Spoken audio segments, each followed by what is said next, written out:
conceive, believe, achieve. Shut the f*** up. You're listening to Believe You Me with Michael the Count Bisping and Anthony Lionheart Smith. There we go. We're all in focus. Paul Felder, Michael Bisping, the Believe You Me podcast. Monday morning, we've got three big guests joining us later. Renato Moicano. We got the legend, Cub Swanson. We've got the veteran, Michael Johnson. Those two guys both got ridiculous knockouts. I feel kind of knocked out myself, though, Paul. I'm not going to lie. Yeah. UFC Tampa, great night. We didn't finish till 2:30 in the morning. What time was your flight? 7. I had the same time as you, so I was the same thing. I was rolling out, no sleep after the fights. Was obviously with you for a while, chatting up random dudes from Jersey who were I apparently partied with years ago in Atlantic City. Oh yeah. I thought you guys were all best friends. They were cool dudes, but it's funny, you know, we meet so many guys on the road over the years for fighting and commentary. It sticks out more to them than it does us. As soon as I started talking to them, and they showed me a picture, though, from me years ago for UFC Atlantic City, Kevin Lee and Edson Barboza, and I had no beard, and they were definitely, I looked like I had been partying all night. So they were not wrong about that, but Well, cool. Thank God for those guys, because by the time we got back to the hotel, the bar was closed. And and the funny thing was, me and you were both assuming the other one was getting drinks because I texted you. I was like, are there drinks downstairs? But then I looked back at how I wrote it, and it sounded like I was saying, do you want to get drinks downstairs? Yeah. And you were like, yes, please, and said what you wanted. But I had already said, can you get me a beer? So I'm looking at the text like, what is going on? So we were both on the same page, but just fortunately, those guys had a couple of crates of beers. Fortunately, Mick Maynard had a couple of boxes of wine as well. Of course he did. I was just cruising the hotel lobby, grabbing a couple here, grabbing a wine there, speaking to your friends. By the way, it's great when you meet like people that have followed your career and fans for a long time. And because of that, I just want to say a big special shout out to one Jordan Walker. We don't normally do this. We're not a cameo type service, but he's been a fan of the show for a long time. It's his birthday. He's 34 or 36 today. So Jordan Walker, your wife, loves you very, very much. She's been emailing me, telling me all about you, telling me what a great father he is and the sacrifices he makes for them. And she just really just wanted us to say happy birthday. So Jordan Walker, happy birthday, brother. Still, don't be sending in your birthday requests, everyone, because we ain't going to do them all. We've got a goddamn show to do. Now, I'll tell you what, Paul, I'm still deaf. Saturday night when we were commentating those fights, I walked in to do the first in-ring interview in the cage, and I couldn't hear anything. I'm like, what's going on? I've got one eye, I'm blind. You know, my neck's getting better, so don't worry about that, everyone. But I've got to whinge and I've got to complain about something. Yeah. My ears were so stuffed with wax, I couldn't hear a damn thing. So then Tears of the makeup girl comes over, gives me a bunch of Q-tips, earbuds. And obviously, you don't stick that stuff in because it just forces the wax further in. But apparently, I can't help it. I'm sticking it in. I'm burying it right in there. I'm pulling it out, and the amount of wax on the end of everyone, I'm like, holy cow, holy shit, what the hell? But I was deaf all night, so I'm still a little deaf right now. But what a night of fights it was. It was one for the old guys, man. It was definitely one for the old guys. I mean, Cub Swanson had that absolute battle with Billy Quarantillo, and it was a good fight. No matter how that was going to end, even if that was 3 rounds, that kept us on our toes the whole time. Cub kept landing right hands the whole time, and Billy was in that fight, maybe starting to take over a little bit. I thought maybe Cub was showing a bit of his age, and man, then he pulls off that big knockout like that, puts him out. Michael Johnson with one of the scarier, most devastating, right in front of us knockouts that I've seen in a long time. And obviously, Joaquin Buckley, man, just continuing that surge. He looked like he was never really worried about anything in that fight. And he talked like that in the lead up. And sometimes I get a little annoyed when guys are like that. I'm like, man, you're fighting Colby Covington. But he was right. He was prepared for everything, even in the wrestling, right? I mean, he was able to stuff a lot of shots. Even when he got taken down, though, it never looked like he was in any real serious trouble. His cardio seemed on point. I know, I know Colby has said he was just getting warmed up, but that's just the kind of stuff Colby's going to say after the fact. He looked like he did not have the right amount of time to properly prepare his gas tank for how he fights for that particular fight. Yeah, I mean, he to his credit, he took the fight on short notice. I think he did better than what a lot of other opponents that Buckley's faced. He did better than all of them. He did get some takedowns. It was stopped on a cut.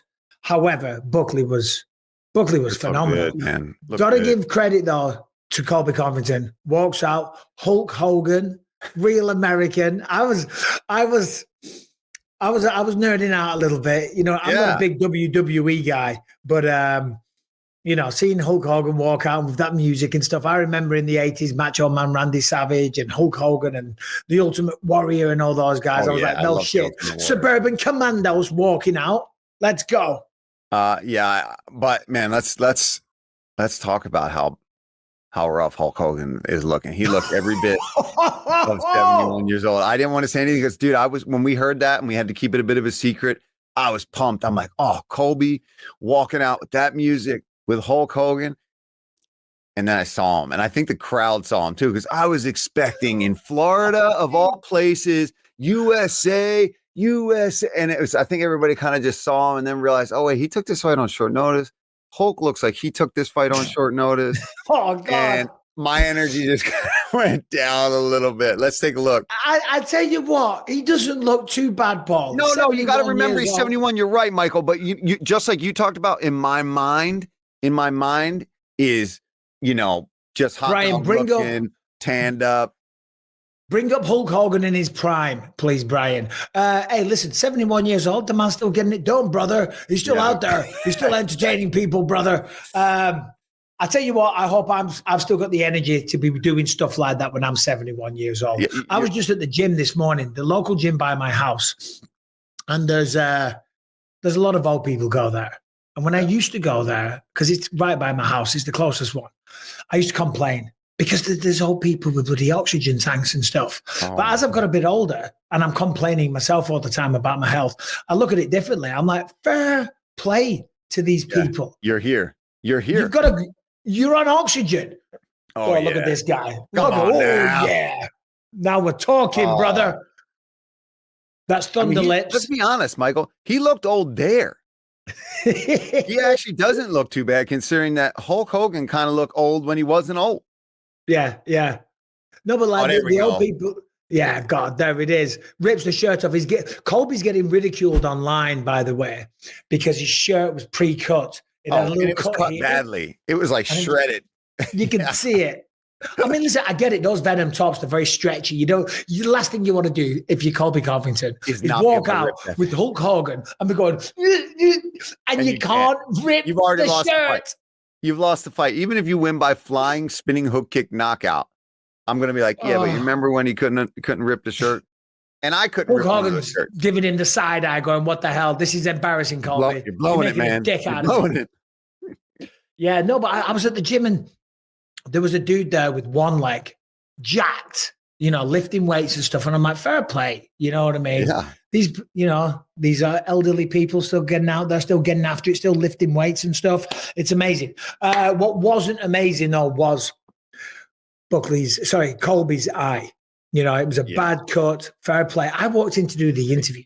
The amount of blood on the canvas, and it was like jelly. It was like that really thick blood.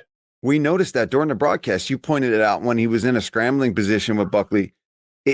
It looked like it was coagulating more than just, normally when you get cut, especially in your head, it like pours out. But that looked, that was thick, almost jelly-like. He's a coagulator. That's a good word, Paul. You're right. That's what it was doing. Yeah. Coagulating son of a bitch. That was gross. What's this? Harrington's put something in the notes here. No, it's just an image. No idea what this is. No, it's just an image of it. Oh, okay. Of the blood? Thank you, Harrington. I'm keeping that off YouTube. Yeah. No, listen, fair play to Buckley. That's 6 in a row now. Biggest win by far, Colby Covington. I think that's put him right up there. He did this whole thing with the crowd, as we saw, called out Leon, Kamaru, and who was the third? Bilal. Oh, Bilal. And the champ, yeah. Which we know he's not getting right away, but I love that he went and threw all three out there and he gave options. Now, the crowd, it was late, so a lot of the crowd was leaving and he was getting pissed off at that. But it was only because it was late. It had nothing to do with his performance. I can tell you that. But I do. I mean, I love that Kamaru Usman fight. Kamaru has been talking about getting back in there. There was rumors of him potentially being the guy to step in on short notice for Shavkat. So, hey, you want to get back to that title picture? If that's something that you really want to do, then apparently Usman walked out as soon as Colby lost. Yeah. But I like that. I wonder why Usman walked out when Colby lost. Probably, as you just said, it's the end of the night. It's 2 o'clock in the morning. The arena's madness. You want to beat the traffic because we were staying, it was 500 yards from the arena just to get the car to the airport.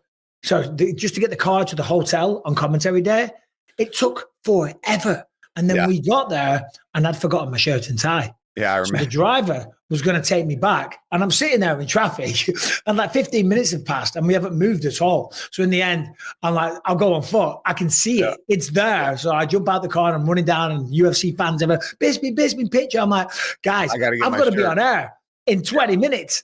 I've got no shirt. I'm like, I'm sorry, we'll do a picture later. Grabbed my shirt, ran back in the arena. I'm sweating buckets.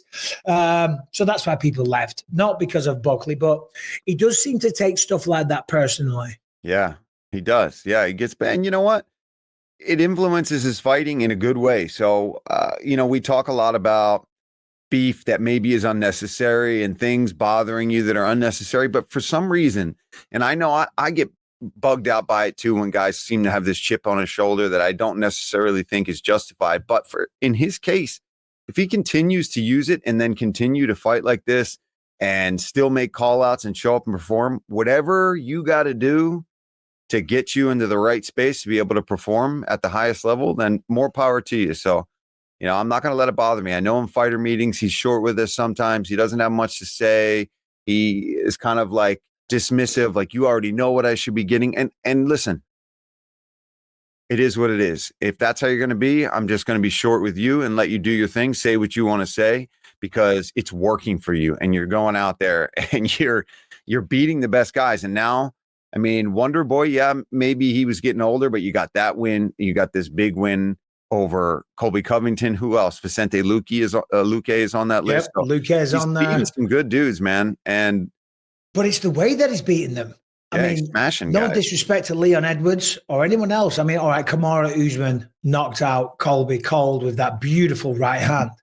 But like when you look at Leon, it was it wasn't the most exciting fight. I'm not talking crap about him. I'm bigging up Buckley, saying how good he was. I mean, he's powerful. The wrestling's good. The takedown defense was on point. All right.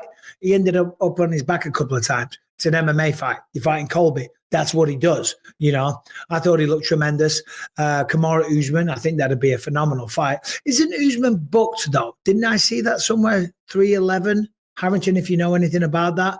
I think I might have saw something for UFC 311 or 312 online somewhere, but maybe I'm wrong. Regardless, Usman would be fantastic. I don't blame him for not calling out Ian Gary. Ian Gary just lost. So yeah. No, I think that All right, this episode is sponsored by BetterHelp, and if you're thinking of starting therapy, then give BetterHelp a try. It's entirely online, it's designed to be convenient, it's flexible, and it's suited to your schedule. You just fill out a brief questionnaire to get matched with a licensed therapist, and you can switch therapists at any time for no additional charge. Now, with Christmas around the corner, for some people, it's a time to celebrate. For other people, maybe it's a time where you feel a little bit more lonely. Maybe you've fallen out of touch with your family, you're not friends with your mates anymore. Maybe it's just a depressing time and brings back some bad memories. Well, guess what? You've got somebody to talk to. You just go to betterhelp.com/believe today and get 10% off your first month. As I say, you'll be able to speak to a licensed professional therapist. You can do this all in the convenience of your own home. Do it in the car. Do it on the phone. You can switch therapists at any time. And speaking to somebody, if you have a problem, if you've got anxiety, depression, or whatever issue it is that you're going through, one of the professional therapists over at BetterHelp, they are going to be able to help you. As I say, it's designed to be convenient, flexible, and completely suited to your schedule. Okay, just fill out the brief questionnaire, as I said, get matched with a therapist, and away you go. Therapy is a great way to bring yourself some comfort that never goes away, even when the season changes. BetterHelp.com/believe to get 10% off your first month. Got to give a shout out also, Manel Kape. We'll talk about Kape when he's on later. Jesus Christ. How fast is Manel Kape, man? That was by far the best I have ever seen him look. And he's had some devastating wins inside of that octagon, especially since he took quite a few fouls to the nuts, right? He got kicked pretty bad to the balls 3 times to the point where Bruno Silva lost a whole point. And then even when he started his sequence, I was talking about it after the fact. I'm like, even if that one had barely clipped his cup, it looked like it mostly got the body. And when you've been kicked in the balls 3 times in a fight, man, hey, ref's going to let that one carry on, man. You can't be getting just clipped a little bit and then start complaining. You better keep your hands up until that ref stops it. So yeah, it was going to be worse than that, even no matter what. He was going to. That's the guy, though. Fight. That's the next guy for Pantoja. After that performance, remember Bruno Silva, he was on a 4-fight win streak, 4 stoppages, 4 bonuses, looked ridiculous, very, very entertaining. And he looks incredible knockout. Too. Bruno Silva looks so fast. So just more credit to how good Manel Kape looked, because goddamn, Bruno was throwing haymakers, man. He was fast. He was getting in there. He was definitely trying to find his way into that fight, showed his toughness, but nothing was stopping Manel Kape that night. My God, he was just swagging on him, man. He's dribbling. He's sliding out of the way. He's like dropping down to his knees for a second, popping back up. He's doing like anime stuff. It was like Cody Garbrandt versus Dominic Cruz. Yeah, just you know what I mean? On point. He was in the zone. Night. He was pimping him. He was taking the piss. He was doing phenomenal. Got a great finish. He's talking to Dana White in between rounds, trying to get the trying to get the title fight. Dana's like, worry about this guy. I'll talk to you afterwards. Like, F Pantoja. Who else did he say? F Izzy. I've seen his reaction. He's like, what did I do? Me for? He did the 50%. What? Me, you know, I don't know why. I mean, he doesn't like Israel Adesanya. Them two have had a bit of beef, but I thought it was great. I would be very surprised if Manel Kape is not next for Pantoja. Yeah, I think he earned it with that performance, and that was what wasn't Pantoja his first fight in the UFC in a pretty close fight. So it's been a long time since they've faced each other. I think it makes sense. Manel Kape obviously has had his ups and downs with fights falling out, fights weight miss. And if he stays like this and looks the way that he did this past Saturday, then I don't know, man. I think he can get it done. Also on the card, got to mention this one, Dustin Jacoby flatlines Vitor Petrino in round 3. Obviously the game plan was to look for him to overextend himself, Vitor Petrino, look for the openings and then counter, which he was trying to do the entirety of the fight. However, the clock is ticking, and because of the forward pressure of Petrino, if it went another couple of minutes to a decision, he would have lost that fight. However, stuck to the game plan and he got it. Oh my God, right hand, boom, flatlined him, unconscious, just beautiful. Yeah, it was perfect. And I talked to Mark Montoya afterwards, and he was saying that. He's like, man, I know he usually starts to hear the boos and starts to really let the crowd influence him and his game plan. He didn't. And that was apparently the game plan the whole time, to just wait for the right shot. They knew that they could wear on him a little bit. He might start to slow down and maybe those hands would get a little low, get a little sloppy. And just as he did, Petrino looks like he's winding up, maybe getting ready to set, and his no wind up, no telegraph at all from Jacoby, just straight right down the middle, and just came right under that left hook that was already getting started from Petrino. I mean, patience paid off. Yeah, no, it really did. Beautiful work. Joel Alvarez destroyed Drakkar Klose. And I say that, I don't like to say that, because Drakkar Klose, you might have heard about this on the broadcast, ladies and gentlemen. His brother was murdered in August in a random attack. Just a random person stabbed him 20 times in the chest. The knife broke off in his chest, and he ran and got another knife and continued stabbing him. Yeah. I mean, and apparently that hell. Yeah. Apparently that guy, remember, he said had stabbed somebody previously, and they released him after putting him on medication or something like that. And then he does that again too. So it's one of those things where if they'd gotten him that first time and put him away for a little bit, that wouldn't have happened. So, Jakar was talking about wanting to get a lawyer because the guy's pleading insanity and all this stuff. So you're right. How do you possibly focus, especially facing somebody in the division like Joel Alvarez, who is a finisher every time he's in there? Every time he wins, he pretty much, I think every time, right? Has he finished all of his fights by submission or knockout? The guy is dangerous. He's tall. Whew. 22 wins, 22 stoppages, 5 knockouts, 17 submissions. He's ridiculous on the ground. Tremendous striking. Those knees that he hit him with, the flying knee, rocked him with a shot, then it was a flying knee, then he goes to the guillotine, and he's like, it's half guillotine, half right hand, just beautiful. I'm telling you, you said it as well on broadcast. He's one of my favorite fighters, that kid right there. Well, a Spanish lightweight. Yeah. Pair One him or two up more on the wins. same card. Why is this guy not fighting for the belt soon? Dude, he needs to be fighting. Yeah, he should be. I would like to see him get top 10 right away. He's clearly a step above most of these guys that are just outside of the top 10, top 15. He's exciting. He brings it every single time. His only loss in the UFC is to Arman Sarukian. I mean, well, you led me down the garden path there. That was wrong information, Paul. What? Arman Sarukian. Also, who else? Damir Ismagulov. Oh, yeah. He was bloody a tough Damir. too. Yeah. He is. He's very, very good. So, yeah, he lost 2 decisions. Other than that, the man's absolutely flying. Also, before we move on to other stuff, Sean Woodson knocked out Padilla. Herringbone, please. Bring him on. Sorry, I had a comment about I misconstrued something. I had a comment for Woodson that I thought was for Alvarez. So please make it. We're talking about Woodson now. Well, no, because you were talking about the rankings, and I was looking at the back end of the rankings in those divisions, and it's so tough to put these new guys who came off of big wins at UFC Tampa in the rankings over the guys who are there. So I was thinking for Alvarez, I would just like to see him fight, the 14, 15 guys. Same thing for Woodson. Yeah, I just want to see him fight Barboza so bad. Yeah, no, for sure. I mean, the problem is, as you say, it's Barboza, Dan Ige, Bryce Mitchell, Giga Chikadze, Lerone Murphy, Kelvin Cater. Dude, that's 145. How about Alvarez? Alvarez could be. We got Jalen Turner at 14. Oof. You've got Rafael Fiziev at 11. You got Benoit Saint-Denis at 12. I mean, these are all great fights for him. Patty's in there. Moicano's in there. Now, Moicano deserves to be fighting higher, so let's take him out of that. But yeah, Grant Dawson at 15. I don't want to see that fight. I want to see Alvarez fight somebody who's going to strike with him. Let's be honest. Yeah, but Grant Dawson on the ground might be in trouble with the jiu-jitsu. Yeah, that's true. That would be interesting.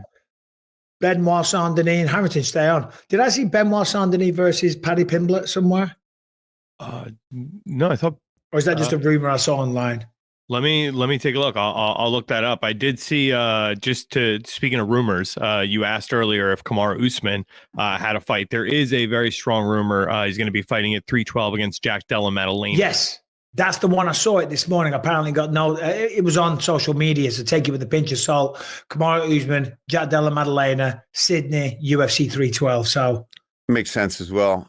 So I mean, I'm telling you, when you look at the rankings then for Buckley, depends on if he wants to sit and wait or if he wants to get out there quicker. But I mean, Buckley is now going to be, where's he at?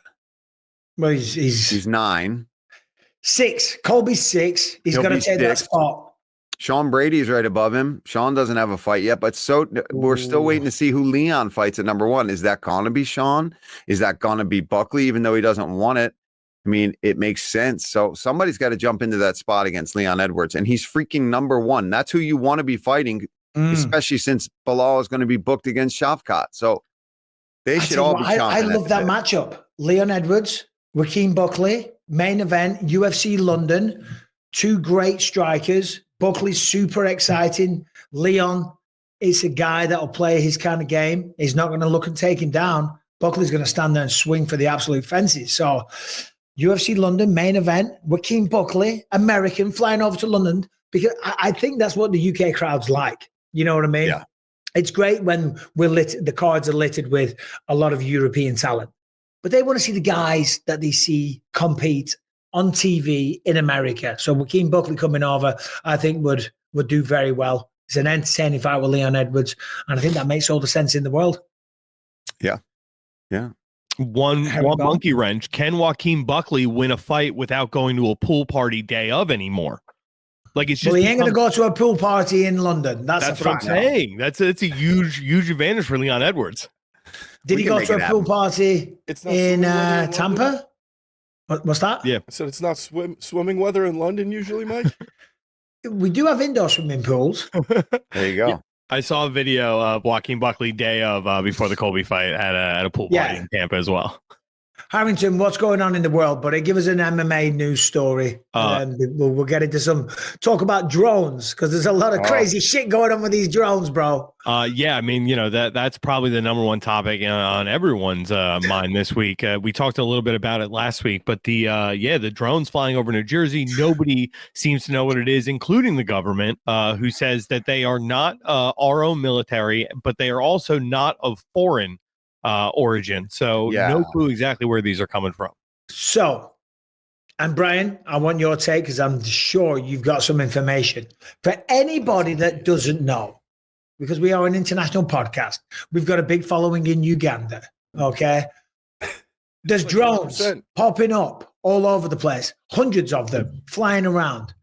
Some of them bigger, some of them smaller. People are shooting at them. The government is denying that they know what they are. They're denying any knowledge whatsoever. Apparently, these drones aren't giving off heat signals. There's hundreds of them in New York, in New Jersey, in Washington, D.C. There's been some in Arizona. They're all over the place. The government are playing dumb. The Pentagon are giving out official statements saying, oh, yeah, these aren't ours. We know nothing about it.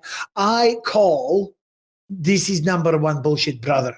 Brother, this is bullshit. Brian, I know you like to talk, go down the rabbit hole. Please, brother, give me your opinion on this bullshit. Well, some people have been saying that there's speculated missing nuclear material that they are looking for in a very quiet manner.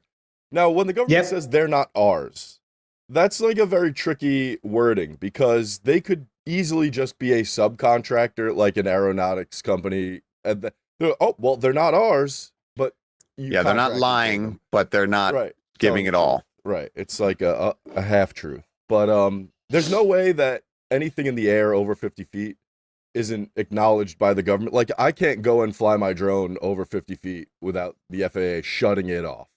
So there's no way that the government does not know what these are. It's just impossible.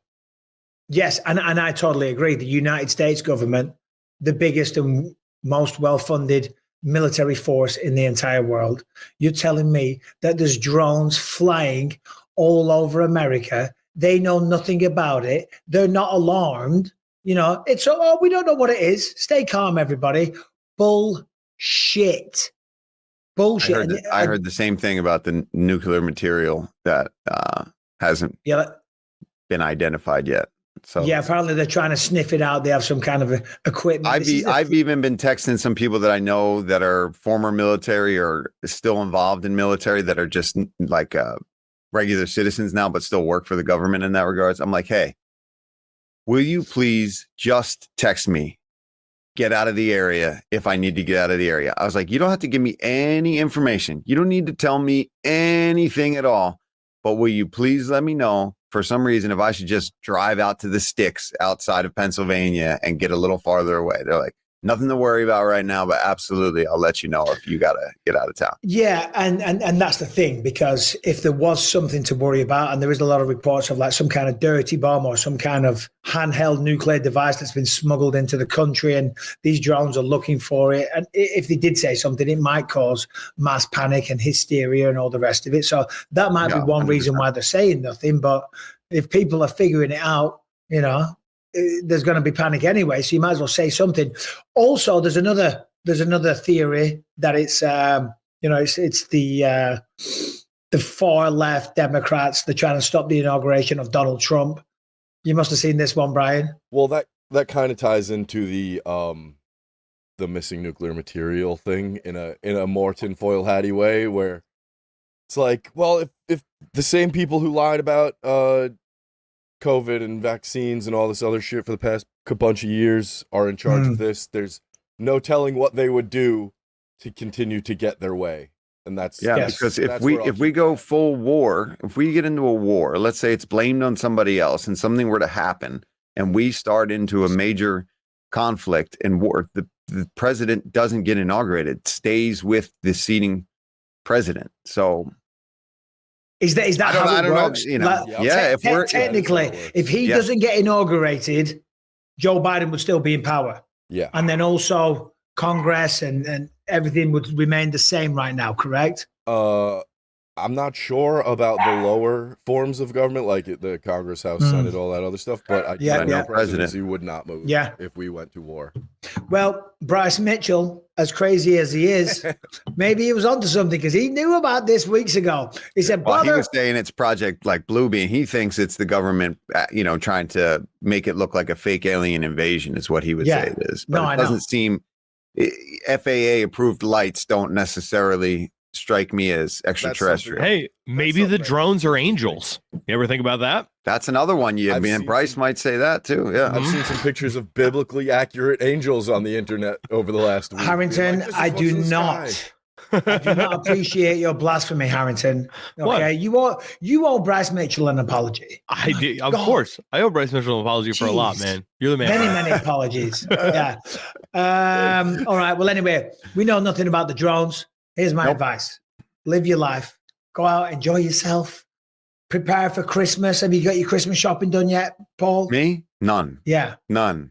Christine Zero. got a lot of it done for the family, thank God. So the kids have Santa and, of course, us. So, yeah, we're solid on that end. But as far as me getting gifts for her family members and such, December 24th sounds like a great day to get that done.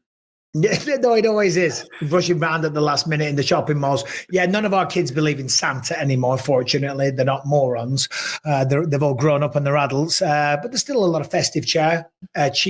Rebecca's family from Australia just showed up, her brother and nieces and nephews and stuff. So we'll have a full house here. So it's going to be a good one. And we're not on the road now for another few weeks. Yeah, it's nice. Nice to have a little break again. And I had a nice little break. Yeah. I mean, I love it. I love what I do. Not complaining, but when you're on the road, I like money too. I like the money. The money, baby. Never mind my health. Never mind the family. Yeah. Never mind being a parent. I'll take the cash, please. I'll take the dough. All right, ladies and gentlemen, today's episode is sponsored by HelloFresh, America's #1 meal kit. Look, listen, everybody talks about nutrition and how you can't out-exercise a bad diet.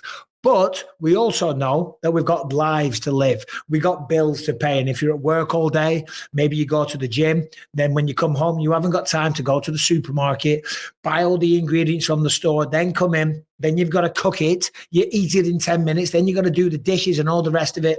And that is where HelloFresh comes in, because they will deliver delicious, ready-made meals right to your door. And let me tell you, they taste absolutely fantastic. I've tried them personally, and I'm telling you right now, they are phenomenal. Okay, so you save valuable time during the busy holiday season with fewer trips to the grocery store thanks to HelloFresh Market. There is over 100 add-on items that you can add to your weekly box, like quick breakfast, packable snacks, beverages, and more. There's always something for everyone to enjoy on HelloFresh's weekly menu, with 50 chef-crafted recipes to choose from every week, plus customizable options to make your meals just the way that you like them, so you'll be able to easily satisfy every single craving that you have. As I said, these things taste fantastic. 60 seconds and you're ready to go. There's no dishes to do. You're eating well. It's all quality ingredients. And as I say, if you're a busy man or you just can't be bothered, if you just don't want to cook, HelloFresh is absolutely fantastic. And right now, you can get 10 free meals at HelloFresh.com/freebelieve, applied across 7 boxes. New subscribers only, varies by plan. That's 10 free HelloFresh meals. Just go to HelloFresh.com/freebelieve. As I say, amazing, delicious, nutritious meals delivered right to your doorstep. Takes all the great guesswork out of it, takes all the hassle out of it. There's no dishes, there's no washing, there's no shopping. You just go to HelloFresh.com/freebelieve free Believe, and new customers will get 10 free HelloFresh meals. All right, Harrington, give us an MMA story. What's going on? What's Khabib been going on to Mighty Mouse Johnson about? Yeah, so Khabib, did rare media, let's say, ended up on Henry Cejudo and Mighty Mouse's channel, was training with the both of them over the weekend. He said that he blames Demetrius for Abubakar losing a fight because he was playing too much. Video games. Yeah. Mega Man X. You play too much, right? Yes. You play too much? How many hours? Oh, now? Oh, not as much. When I was a kid, all day. All day. How's it been?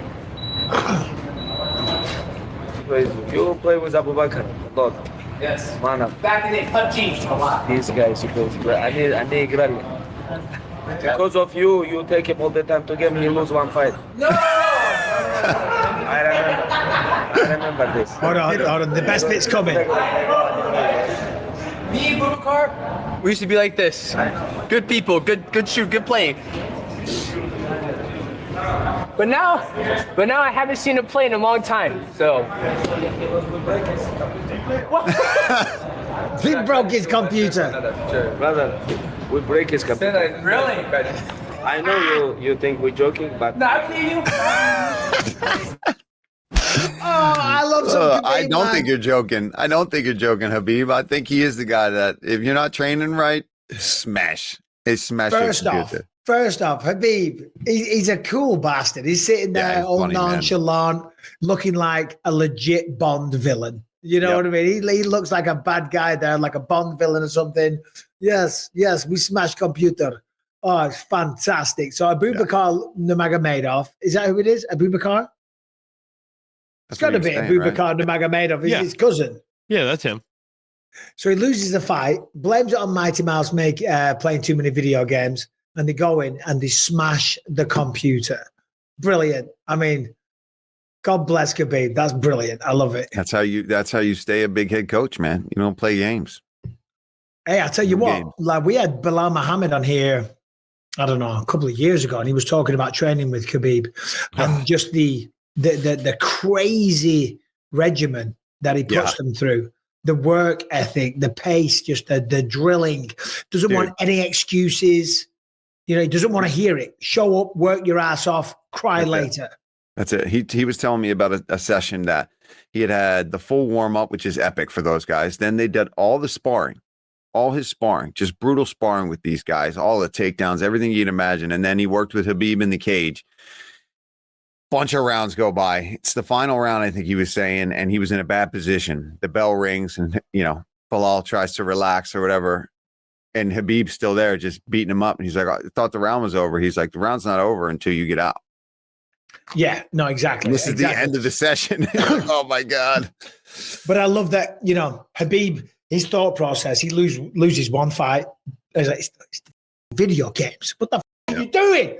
Get this shit out of here. We're trying to be a man. What are you, a child? Smashes the computer up. Were you a video gamer back in the day, Paul? Or No, are you man. still now? I have never been. The only game we even have here now is like one of those old school actual Nintendos where the games are all programmed on it. So, I mean, I'll play like Mario Brothers, and we do have an old Wii where we play Mario Kart with the actual steering wheels. But that's every now and then. I never really played. I sucked at video games. I didn't have the attention span for it. I wanted to go out and do stuff. Our kids are pretty heavy into video games. Like Lucas is in the bedroom quite a lot. But I will say this, because he does well at school and he trains, he does his MMA and jiu-jitsu and stuff, and he does his wrestling, doing very well. And he comes in, he'll go on the computer. But in these days, like back in the day, you'd sit there by yourself for hours and hours. He's talking to 20 friends at once online, and we just hear him laughing and screeching his head off, and God knows what they're saying. Talking but trash is what they're doing. Talking shit at each other. Yeah. He's laughing his head off. He's holding court. Sometimes I walk in his bedroom and he's got his headphones on. He has no idea, and I stand there for a bit, and just listen. And I love it. I love to see him, like the energy and stuff. And he's having a great time. He's being very, very social. So it's definitely a bit more communal than what it used to be. Brian, you like a good video game, and Harrington, do you guys play video games? I don't these days. I need to find a good one. I'm I'm into gaming for sure. I've been playing. What's the game you're into, Brian? Total War. It's Is that the name? Yeah, it's like a war simulator. It's like a RTS game. You move all your units around and you fight war. Those are fun. So I've got the PS5, and what I wanted was like an epic adventure game, that I can sit down and just get into it. But all the games, I can't find a good one, and it's such a pain in the ass. Have you ever done the God of War series? Yeah, but the games these days, you got to push so many buttons and menus come down. You know what I mean? And you got to scroll this, and then you've got to go somewhere, and you've got to buy this thing. Then you've got to collect some coins. And Souls, Mike. I'm like, bro, just give me a M16 and let me go shoot someone, will you? I don't want to go through training first, do push-ups. Do you know what I mean? And then I've got to design the outfit. Do you know what I mean? Do I want a man, woman? I've got to pick my pronouns. I'm like, dude, listen, let me just shoot something, for crying out loud. I don't play any games you have to pronoun yourself. No, you will. You will soon. I like Vampire Survivors. That's a very fun game. Hell.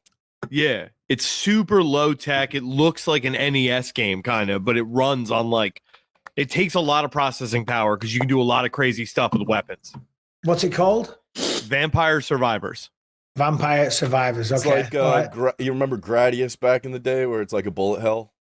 I do not. Moving around, and there's just a bunch of shit coming at you, and you have to shoot things as they come. I have no idea. It's not an in-depth game for sure. It's fun. It's free. You should give it a shot. Okay. All right. So Harrington, stay on, buddy. Okay. Israel Adesanya got a fight booked. Yes, Saudi Arabia versus Nasruddin Imavov. Also on the card, Rafael Fiziev versus Mateusz Gamrot, and MVP versus Sharabullet. See, that's the one that's the one that excites me the most. Don't get me wrong. Good to see the former champ back, Nasruddin Imavov, decent opponent. But the one that excites me, Sharabullet, Michael Venom Page. Let's go. That's a great matchup, man. You want to talk about crazy kickboxing happening? Both guys throw unorthodox things, and both guys not really going to wrestle. I mean, I know we've said that before, and then strikers will wrestle, but those two, I really don't see that being their path to victory on either side. Well, that's what we said with MVP and Ian Garrett. And fair play to Ian Garrett, it is MMA, but give the people what they want, for crying out loud. He did what he had to do to win the fight. But Sharabullet ain't shooting no takedown. He is not. He's going to do the Shara move, the double back fist slap in your face, whatever it is. He's awesome. I love that guy. He is awesome. Are you calling them? Yeah, I'm not calling them. I will be there. I'm flying to Saudi. Is there power slap too? There's power slap. I'm doing the desk, and then I'm jumping on a plane, flying to Australia. Oh, that's right. You're doing the back. All right. So I'll call on Saudi fights. I'm calling Saudi fights, but I'm sure I'll be in attendance for the old power slap. And then I can't leave. By the way my flights are booked, I leave at 1 a.m. on Monday. Oh, you messed up. I'm leaving 3:35. I mean, listen, Saudi Arabia is a beautiful place. They didn't have any for me. And the people are so polite and welcoming. It's a great place. It really is. But your boy needs a cheeky drink. You know what I'm saying? And it's not that I'm an alcoholic, but it's like a full week. You have your work. You want to relax. There's a flight, 3:35 a.m. after the fight. I'm on the first flight to Sydney via Dubai, Emirates, business class. Get me in that lounge, brother. Let's go. It's going to be a nice flight. It's going to be a nice flight from Dubai on Emirates to Sydney. Yeah. You'll get plenty of drinks on that one. It's going to be good. It's going to be good. Obviously, do you know Piers Morgan? You're familiar with Piers Morgan, of course. Tom Aspinall was on the Piers Morgan I just show. saw that, yeah. Well, I saw that he was on that. I didn't get to see much about it, but I saw that. Yeah, no, but that's great. I mean, it just goes to show, how big MMA is getting, because, Piers' show is big and he gets massive numbers as well. He was on there. Obviously, we all know already. Dana White confirmed it Saturday night, and it's kind of been confirmed for a while now. Tom Aspinall versus John Jones will go down some point in 2025. I'd say International Fight Week. Yeah. What were the big takeaways, Harrington, from his appearance with Piers Morgan, other than guaranteeing the fight? He said that John is going to get FU money. And Piers said, are you going to get FU money? And he said, no. He'll get paid handsomely. I'm sure it'll be life-changing money for where Tom and I and, working class people are from. But he just wants the belt. Because once he gets the belt, then that's his pathway to making life-changing money. But Harrington. I mean, my biggest takeaway from it, the headline grabber, according to backdoor meetings with Dana White, Dana says this is going to be the biggest fight in UFC history. So I agree. Now, since Tom is the interim, but he's not the champion, I guess, do you think they'll give him any cut of the pay-per-view for that? 100%. Because that's big enough, right? Even if his contract stays the same for his money, you want that fight with John because of that reason right there, that it could be the biggest fight in UFC history. And that alone will get you everything that you need to go with it. And then obviously if you beat John, this guy is the limit from there. I mean, then you're making crazy pay-per-view money. Yeah, no, of course. And I would assume that once you become the interim champ, you automatically get the standard cut of the pay-per-view points. Obviously the biggest pay-per-view they've ever done is Khabib versus Conor. What was that? Something like 2.6 million, something like that. Now, of course, Conor McGregor, once in a generation type of star. We had Khabib on the other side, undefeated and all the rest of it. Obviously, a huge Muslim following, Russian following. Then we had Conor throwing the dolly at the bus. So all that promotional material. Were you there? Dude, I was on the other bus watching him running around with his guys throwing it. I was like, hear what this. the fuck is going on? Because we're in the tunnel at where were we getting ready? Barclays Center. And I'm supposed to be fighting Ally Quinta that weekend. And that was the weekend that Conor threw the dolly through the bus. People got glass in their faces. And did Ally Quinta end up fighting Khabib? Yeah. But if you remember, if you go way back, I was the only one that weekend who happened to weigh 155 pounds. Al weighed 156 pounds. And I was in talks with the UFC to try to get that fight with Khabib. So for hours, I thought, holy shit, I went from fighting Ally Quinta as like the first fight of the pay-per-view to potentially be fighting Khabib for the lightweight belt. And I'm trying my absolute best. I got my management on it. We're like, come on. I made the weight. The commission takes me out of it saying I'm not ranked high enough. I was the bastards. So then they take Quinta from me. So now I don't even have an opponent. I went from maybe fighting for the lightweight belt to having no opponent because of that dolly going through that window. But thank God, love the UFC. They paid me everything. Of course. I can't believe we've never spoke about this. I'm glad it came up totally organically like that. Yeah, dude, there's a lot to unpack here. So you almost fought Khabib on extremely short notice. And Khabib said it makes sense. And he said, listen, I'll let him fight me. That makes sense. He made weight. He was all about it. But you weren't worthy.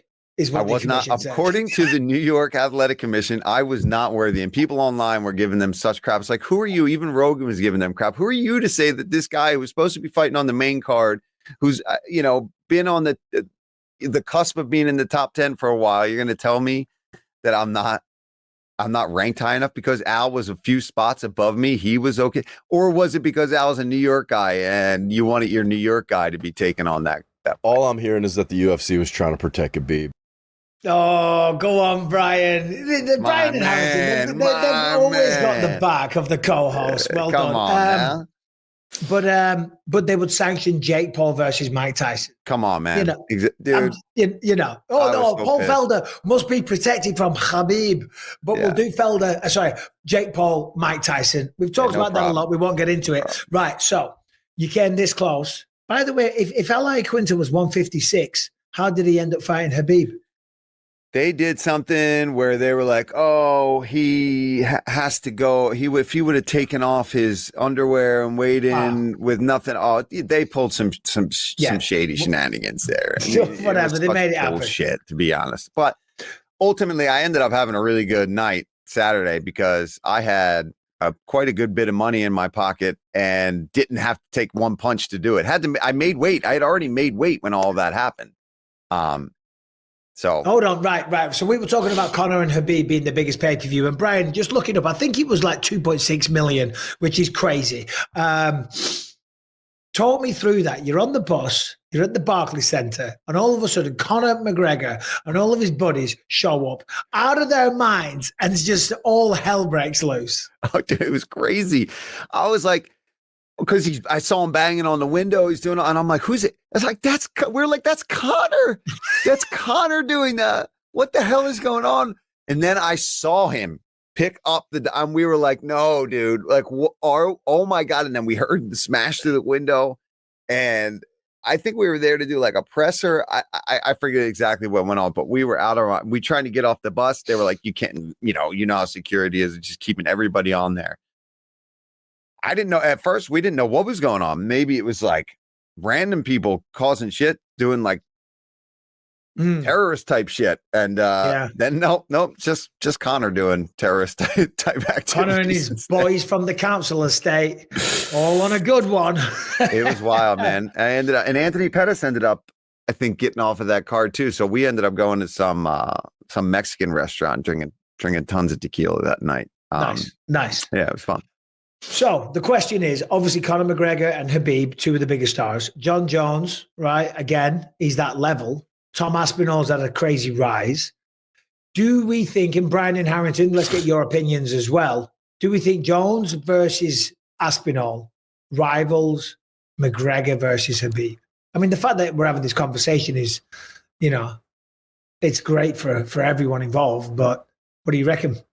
I think there's a chance because John Jones has been so undefeatable over the past 2 decades that Tom Aspinall has the best chance by far to be the guy. So I think a lot of people are going to tune in to see that. And I'll piggyback on that real quick also. I think there is, because the way John played it with the media, that this fight was never going to happen, he kind of really created the appetite for it. Yeah. Look, pay-per-view buys is tough, right? Like it is going to be hard with pay-per-view buys. I think you can walk away from it saying it's the biggest fight of all time because it's the biggest gate of all time, and I think that's the path to making it the quote unquote biggest fight of all time. 2.4 million pay-per-view buys that's such a crazy brass ring to grab for. John Jones versus Tom Aspinall in this day and age, when it's just that easy on your phone, to break 1 million pay-per-view buys would be astronomical, I think. No? Well, you're absolutely right, because I don't think people understand, right? These kind of numbers that you're talking about there, millions of pay-per-view buys. We see all these promotions go out there. I mean, what was that? The PFL, was it Ngannou and Ferreira? I think they did like 35 or 60,000 pay-per-view buys. They would be so happy with 60,000 pay-per-views, Mike. What was it? What did they get? Like 12, 15. Wow. For that reason, I'm going to continue with this. For that reason, by the way, we are taking nominations for the 2024 Dildo Danis Dildo of the Year Award. You want to do it next week? No, we're going to take some nominations and let us know in the comment section. We'll go through it after. It's a prestigious award, Paul. We like to do this every year. There's been Dylan Danis, obviously. He was the guy that invented this award for us. He was the inaugural winner. And we've had some very prestigious people win it in the past. So we'll be taking nominations for that later in the show. I think Ian Gary won last year. All right. Well, should we go through I put a tweet out. If you had to, so when we say a dildo of the year, we mean an annoying person, Paul. A douchebag, if you will. A dork in MMA all year. Yeah. And Don Davis, somebody said him because we were talking about PFL and that kind of, what's the word I'm looking for? I'm tired. It got me talking about this. So this is on Twitter. So it's not me. Jamal Hill has been mentioned here. Don Davis, Jake Paul. I'm not even reading this one out. All right, I will. It's got to go with Anthony Smith. Shut up, you prick. And I don't get his opinion on it. Don't forget Connor, Helwani, Jamal Hill and Tommy Fury, Hunter Biden, Joe Biden and Kamala Harris. Anyway, it is, never mind the Dildo of the Year award. we are joined by one of the best guys of the year, the one and only Manel Moicano. And also, you're a hard man to get hold of, brother. What's up, Bisping? What's up? How you doing, my brother? I'm good, man. I'm good. So we haven't spoken quite some time. You know Paul Felder, of course. Yes, of course. Former How you lightweight. been? How you been? I'm being good, training hard, fighting in 4 weeks, so getting ready for the next one. So we got a lot to talk about. The last time I saw you in person was in Paris. You went out there, dude. My God, you destroyed Benoit Saint-Denis. I mean, what a performance that was. Before we talk about your next fight, I mean, just talk to me about that whole experience in Paris and that fight in general. Bisping, I saw you there, and I remember Paul Felder was on the room too, and I was telling, they think I'm going to come here to lose to a French, but I'm gonna beat his ass, and that's what I did. I took advantage of the kick. He kicked me. I was expecting that. Once I was on the top, I think Benoit Saint-Denis is a really good fighter, but they rush him. They rush him because he was doing so good. And UFC, they want to promote especially a European fighter, a French fighter. And I don't know if you guys saw on France, but every place that I was walking and going to the subway, going to this, all over the place, I saw photos of BSD, So even for me, he was even more, he was more famous than Gani, right? A heavyweight. So that means UFC they were putting a lot of weight on him, and that was the problem. He was coming off 5 finishes, like doing very well, and then he lost to DP, but he was winning the fight, and they say, okay, I'm gonna put Moicano over there to lose, but I just beat his ass, Now, let me jump in there because a lot of fighters, like we just had Joaquin Buckley at the weekend, they kind of feel like they're being brought in to lose. That was kind of the energy that we got from Joaquin Buckley last week. You just said that there. All they're doing is, and this isn't me defending the UFC. This is 100%. Where do you get your paycheck from, my brother? Yeah, no. I'm joking. No, I do get my paycheck from them. But let me too. Look, I love UFC, brother. I have no. Hear me out. As a 45-year-old man that isn't involved in the fight, you can look at it a little bit more objectively. See, of course, they're going to promote Benoit Saint-Denis. He's the French person in France where they're trying to build the sport. So they're trying to sell tickets because people want to root for their own. It's like it's not only that. It's not only in England, they were promoting me like a 100%. In Australia, it's Volkanovski. In France, it's Benoit Saint-Denis.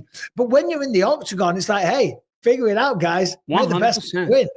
100%. No, I'm not disagreeing. You when a fight is a fight, and how many times we saw Ahmed Serra against GSP? That happens. But a fight is a fight. But is all about supply and demand.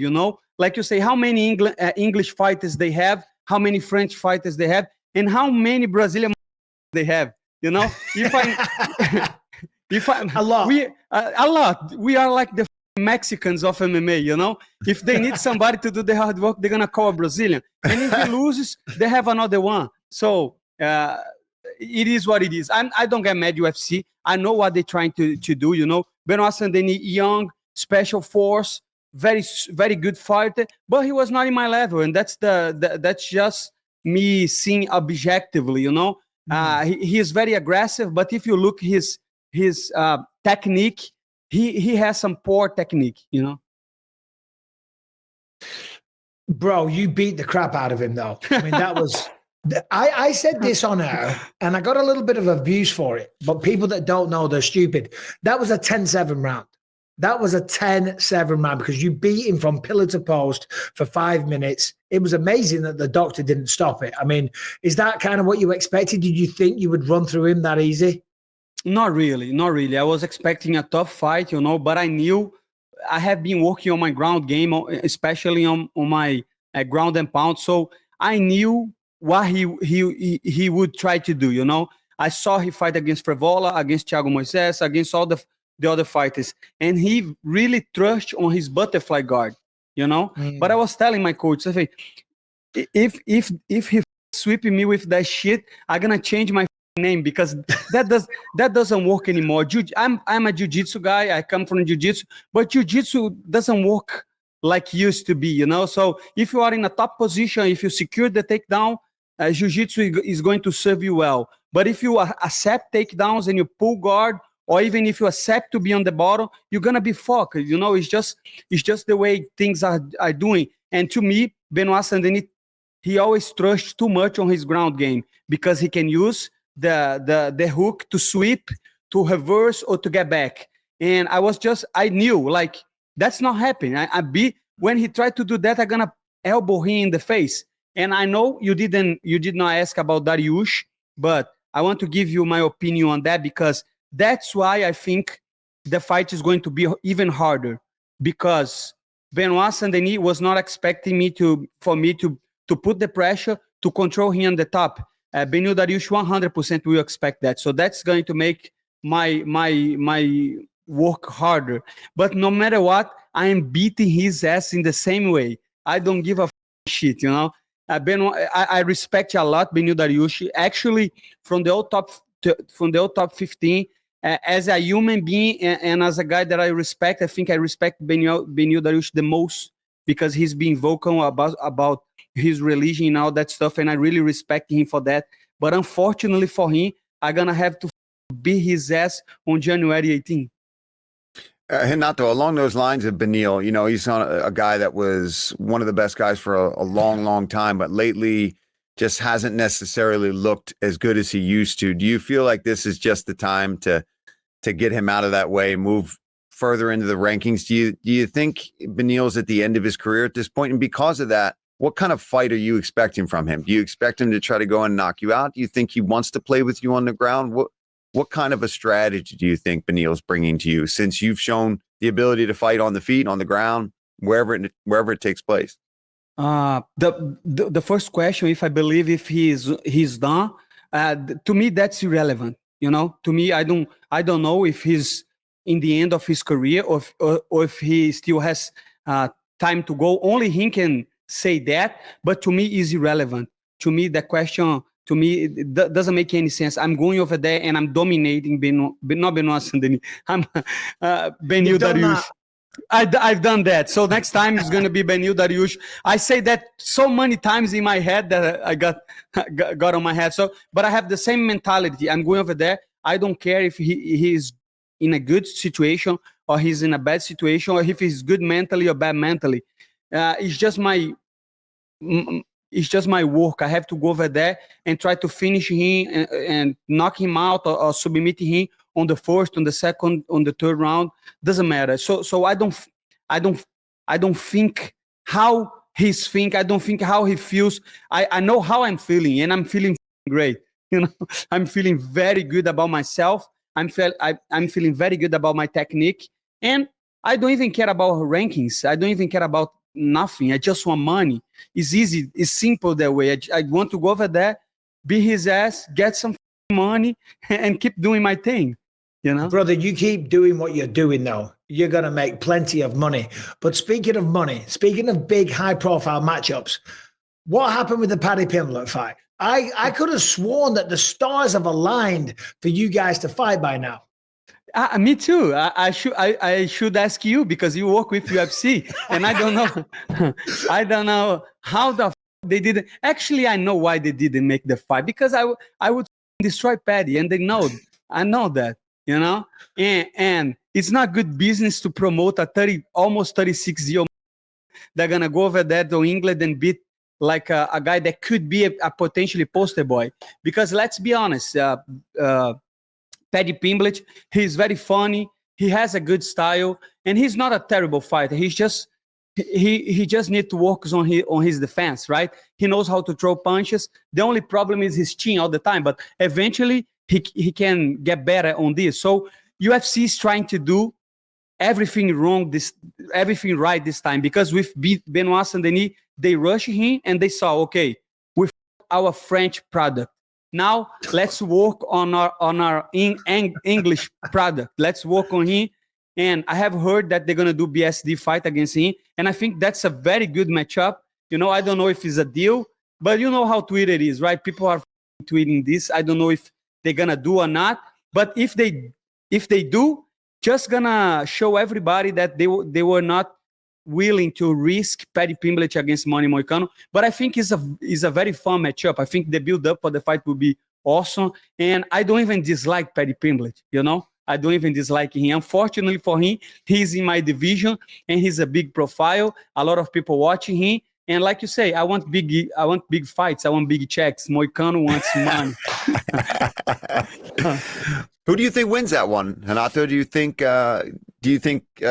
Paddy can beat Benoit, or do you think Benoit handles that fight if it happens? If it happens, I think Benoit definitely should be the favorite. I'm not counting Paddy Pimblett out because we know that he can take a punch. The Jared Gordon fight, he received a lot of punches and he has a good jiu-jitsu, But I think Benoit Saint-Denis aggressiveness and power will be too much for Paddy Pimblett. That's my opinion, but who knows? A fight is a fight.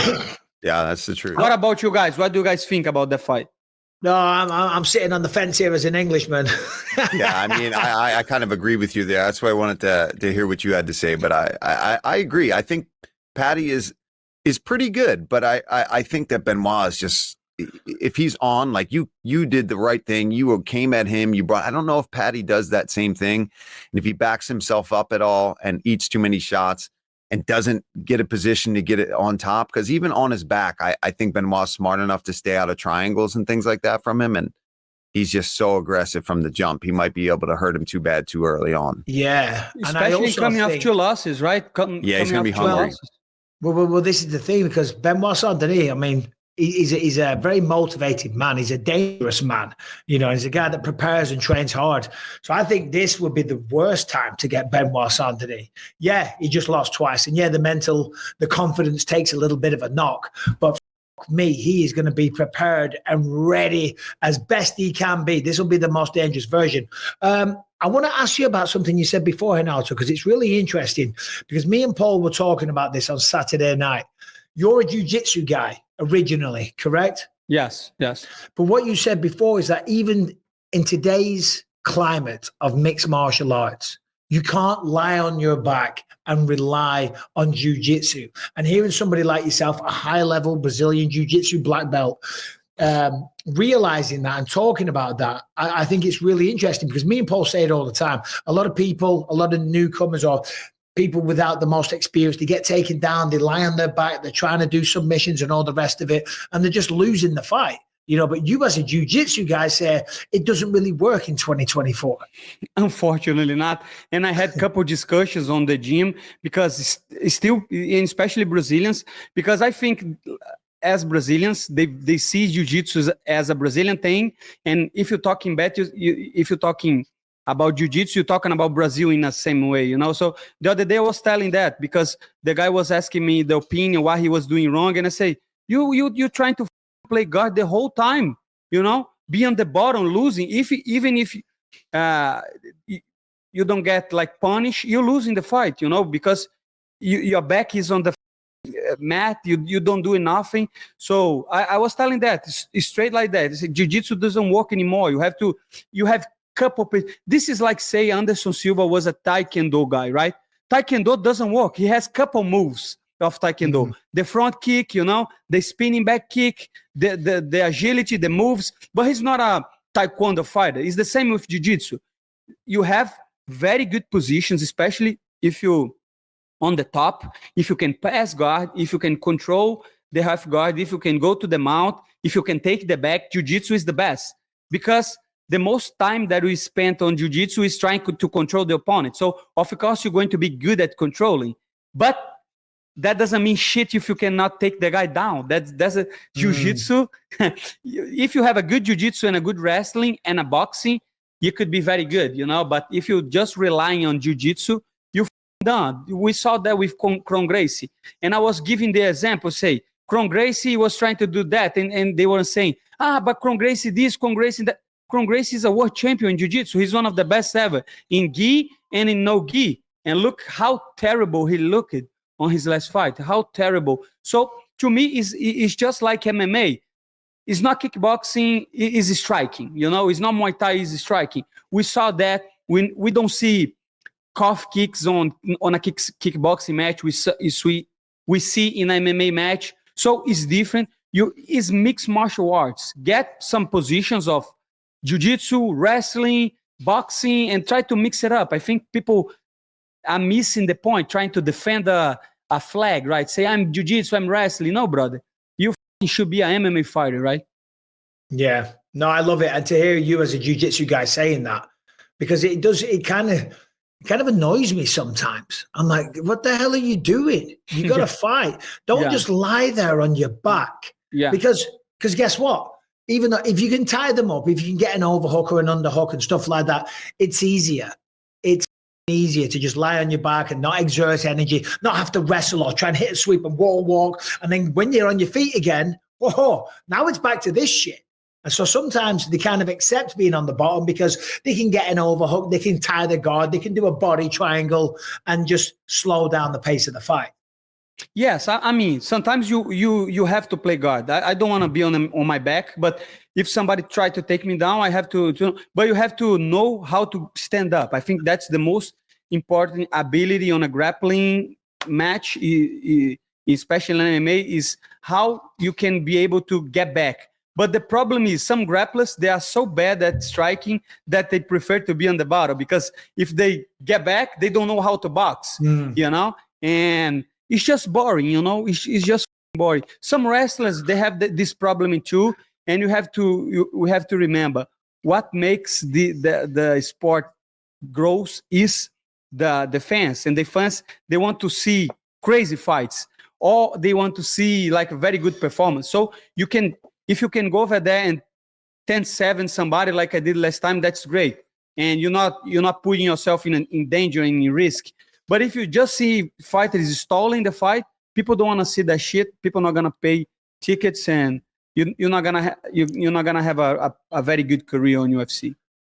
Now, since we spoke, Donald Trump is now the president. Well, he's gonna be the president. Manel Moicano, you know, how has your life changed? When you spoke about Emmanuel Macron in France and you talked shit about him, the crowd just cheered their asses off. How is life for you right now? What is the latest thing you're involved with? What's the latest venture? What's the latest investment tip you have for us, sir? Come on, what's going on? I don't have adventures. I'm very safe, you know. I like to be home. I like to read some books. I like to train. And one thing that I can tell you for sure is you never should rely on a president. I think Donald Trump is way better than Kamala Harris because the debate. But no matter who is running the office, your life depends on you, you know. And I always tell people that, and especially because Trump say that Elon Musk is going to try to cut some expenses, to lower the debit, but it's almost impossible. If you go through the data that even the government give us, the debit right now is like 130% the GDP. So the debit is just too high. And I don't think President Trump is going to fix that in 4 years. So I see inflation coming, you know. I'm not an economist, but one thing that I can tell you for sure is on the next 4 to 10 years, if you keep saving the dollars, you're going to lose all your money because they are debasing the currency with printing money. Because let me tell you something, I'm reading a book that I'm going to give you on my next fight. I'm not going to tell right now, but the whole thing is central banks are up. Central banks, they control the interest rate, and they give all the incentives for the politicians and for the government to use the power in a wrong way. And that means to lower the interest rates like they're doing right now. We see inflation rising. Last year, the data showed that the monthly inflation rise up. But they say this week they're going to lower the interest rate. What they're going to cause? They're going to cause inflation, and they're going to cause, like we're seeing right now, the market, the stocks are up 30% this year with no growth in GDP. This is just printing money flowing to stocks and to houses into Bitcoin. So let me tell you something. Bitcoin is rising and will rise until 2026. 105 today. 105,000. Yeah. And somebody was asking me if I miss my family, if I miss something like that, if I miss Brazil. And I respond to them, I miss to see Bitcoin at 16K, brother. That's what I miss. That's what I miss the most. To see Bitcoin at 16K. I bought Bitcoin at 16K. But if I could, I should have sell my home and buy Bitcoin at 16K. But there is no top because fiat currency, they are the base in the currency. So 10 years from now, who knows how much Bitcoin will cost. So I advise you guys to read a book. The name is What Government Done to Our Money, Murray Rothbard. He's an Austrian economic, and he say like that. Once the government start to mess with the interest rates and with all that stuff with your money, that's going to be bad. So the next 10 years is going to be very hard if you like to keep money on the savings account. Thoughts, Paul? Man, I'm learning. I got to start chatting with Moicano a little bit on the side here. Talk to Ben Askren. I don't know if you guys know Ben Askren very well, but he was on Team Pool like last week on talking about Bitcoin, and he knows a lot. You know, all the Austrian economics. He was talking about these guys. He was talking about all that stuff. I think he even invited me to be on that podcast, but I couldn't because I'm training, and so I missed that. But he knows a lot about Bitcoin, especially people that got really early on Bitcoin, like 2013. If you see why they did that, it was all because the 2008 crisis and how they were bailing out banking. So talk to Ben Askren. He knows his shit. Well, one thing I do know is don't leave your money in the bank. That's 100%. For damn sure. You're just going to lose money every single year. Renato, but I'm asking you why? Why what? Why you because lose of inflation, money? The money just becomes worth less and less every single bloody year. And who creates inflation? How inflation is created? The government printing more money. But how they print the money? Because they can do it. They've got the authority to do that. Government doesn't print money. Who print money is the Federal Reserve. No, Brian. This is Brian. The Federal Reserve. And the Fed. And the Fed. And the Fed and taxes is staff 100%. So that's the problem, because most of people don't know how inflation is created, and it's because they lower the interest rate and they sell bonds to the Fed.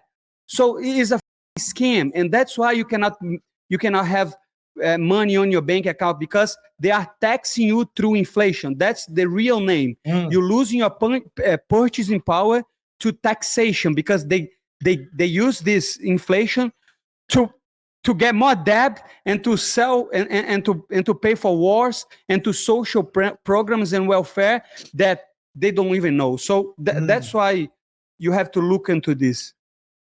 At 36 years old, Moicano, that's 35, what you want, right? 35. 35. Apologies. Don't be too me, but almost. yeah, but you know about the curse, right? At 35 years old, no one's winning fights at 35, brother. Winning titles, right? Winning titles. I want a title at 37, buddy. 37? Oh, you're inspiration, only one eye. Yeah. What that meant? How many more years do you think you got left in the sport, bud?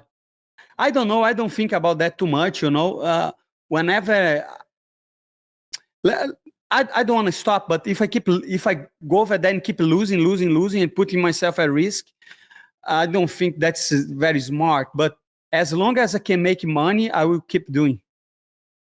You're making money though, buddy. Yeah, a little bit. Training over Christmas, how do you feel about that? I don't care. I don't care too much. I don't care too much about training. Like I have a focus right now, January 18, so I'm doing everything right. I was thinking about that. Like all the time, everything that I do is to have a good training session. So I go sleep early. I don't want to eat the stuff that I eat, but I do because I have to make the weight. So I have a goal, and I have a goal set. And when I have a goal set, I'm happy. I'm just happy when I have a fight. I have to do that. I don't think too much, I just go. I feel happy when I'm like that. So if that means I don't have Christmas, that's okay for me. Exactly. You got to look at the bigger picture. Renato, it's good to have you back in action. Good to have you back on the podcast. Good to be learning a bit of the economics of the world from the one and only Renato Money Moicano. Brother, thank you for your time. Really appreciate it, Renato. Big fan. No one's bringing you into lose, brother. That's on you. Simple as that. Yeah. All right. Yeah, but they are a company, and they do what's the best for the company. And sometimes it's best to have a poster boy from England or from France. But then I will screw their plans every time. Exactly. That's what you got to do, buddy. Disrupt it, buddy. Get out of here, Renato. You're the man. Thank you. Thanks, Thank you so dude. much. Thank you so much, Michael Bisping. Thank you so much, Paul. Thank you so much, everybody. And see you guys next time. My See you man. soon, All bud. the best. Take care. Thank you. I love that guy. Oh, perfect timing. Look at that. From one, it was like it was Perfect. scheduled to an absolute T. Paul, are you okay for time? Yeah. I'm probably bouncing after Michael. Yeah, no problem. MJ, my man. Wow. Unbelievable. You came in, you spoke at the fighter meetings, you said you're going to fight for another 10 years, you're going to go to your 48. You talked about feeling better than ever, pushing back Father Time. And, we hear people say stuff like that, and then sometimes they go out there and they don't necessarily look that good. You went out there and flatlined that guy. Holy shit. Yeah. I was trying to mention to you guys in the fighter interview that I'm serious in what I believe in myself right now. Like I said, 38 is not really that big of a deal to me. I feel like I'm in my early 20s. Like I said, as long as I can stay healthy. And this weekend was incredible, man. It was just a great weekend for myself, for my family, and just all around. It just keeps me going, and those are the things I need, especially to back up the things I was speaking about in the fighter interview. If that fight doesn't go that way, everything I told you guys means absolutely nothing. Yeah, dude, that our reaction to that knockout, that was probably one of the most violent knockouts that I've seen right there. I mean, you did that like right in front of the broadcast booth, and just having everything that you said. I'm 40 now, and seeing somebody that's still only 38 and you talk that big game and then you deliver like that, you looked just like the Michael Johnson that we've seen years ago, man. And you've shown that in little spurts throughout your career and ups and downs, but to go out there and get just a big knockout like that again, and to have your family there, right? You talked about your family that drives all over the place to come and see you. What was it like as soon as you got out of that octagon and got to hang out with everybody and just feel like a big old winner like that, man? I mean, you put the work in, you talked about the shoulder surgery, to have it all come together. What was it like for everybody to get to celebrate that with you in Tampa? Well, for starters, you look good at 40. And I've been waiting on you to come back and get a fight with some of these guys, because I know you were thinking about it. People keep telling me, don't let them come back. I'm like, don't talk about it. But I was always a fan of yours, just like Bisping, man. So I loved your fighting style. But back to your question. It was incredible. And just a breath of fresh air, to get back to the house and to just have everybody there that was there to support me, just that love and just have everybody cheer me. That was just, that moment was all what it was worked for. All these 15 years that have just been going on. I mean, just like roadblock after roadblock, and just to have my family to stick with me, because it's been times where my mother, I'm for sure she thinks that she doesn't want me to fight, and she won't tell me that, but I'm sure she tells, other people else in my family. So that's incredible for her to just be extremely happy to see me go out there and get a win, to be able to just not be in such a bad place myself, because I think that's what hurts our parents the most, is not what happens to them, but what happens to their children.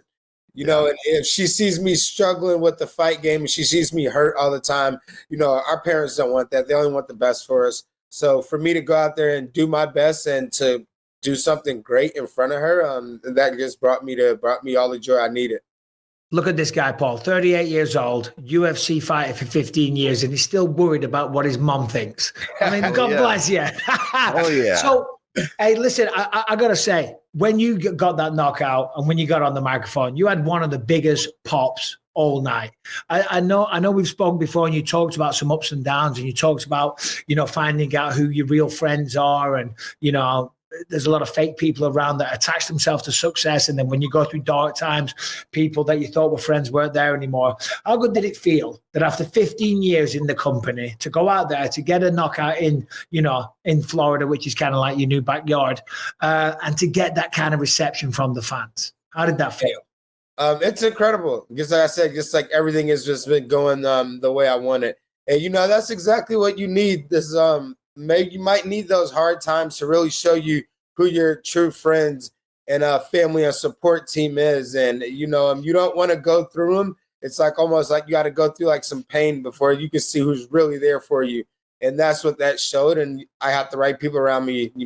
I've been trying to find it for 15 years, running here, trying to find something that was already there, but just like I said, it's incredible. And 15 years running in the UFC, I know there's guys that have been here longer or just as long, but to go through all the ups and downs that I have, that's what means a lot to me. Like I said, every guy, like a lot of guys can do it, and a lot of guys have done what I've been doing, but just to go through the ups and downs, and for me to still be in here and doing it, that's something special to me. Like some of these guys go through their hard times and they give up, and that's not with me. I'm not going to give up at all. There's no quit in me, because I feel like, and everybody knows, once you give up or hit the quit button, it's over with. It's not going to happen at all. So as long as I'm in it and I'm going to continue to do what I'm doing, I'm still have everything in my grasp.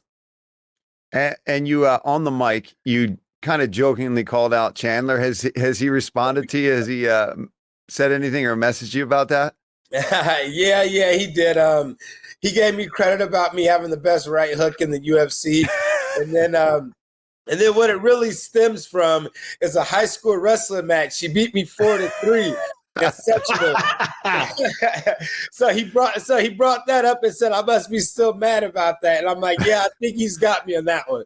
So it goes way back to when we were seniors in high school. But wow.